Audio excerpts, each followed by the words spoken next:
Welcome to Smart Showcase for Google Reviews Pro. In this tutorial, we'll guide you step by step on how to create a widget to display Google reviews on your website. Come to the Widget section and click on Add Widget. Next, select your Google My Business email to fetch the reviews. After that, choose the account and the location from which you want to display the reviews. Then click on Fetch Reviews. After connecting your account and fetching reviews, you'll arrive at the Display Options section.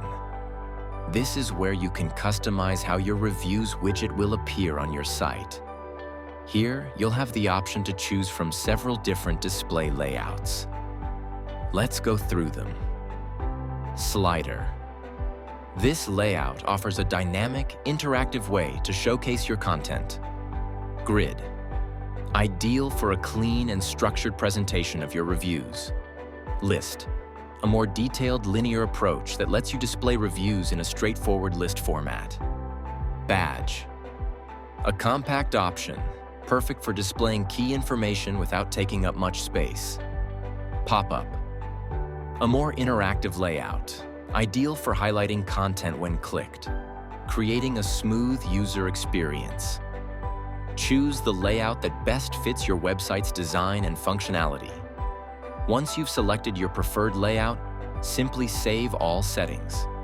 Then, move to the next tab and click Save to generate your unique shortcode. Next, copy the generated shortcode. Now navigate to the page where you want to display the widget. Paste the shortcode in the appropriate section of your page where you'd like the reviews to appear. After that, save your changes. Finally, preview the page on the front of your website to ensure everything looks great and functions as expected. You'll see the immediate impact of your changes and verify that everything is working smoothly. That's it for creating the widget in Smart Showcase for Google Reviews Pro. In the next video, we'll explore how to set up widgets all settings. Don't forget to check the full documentation or contact support if you need help.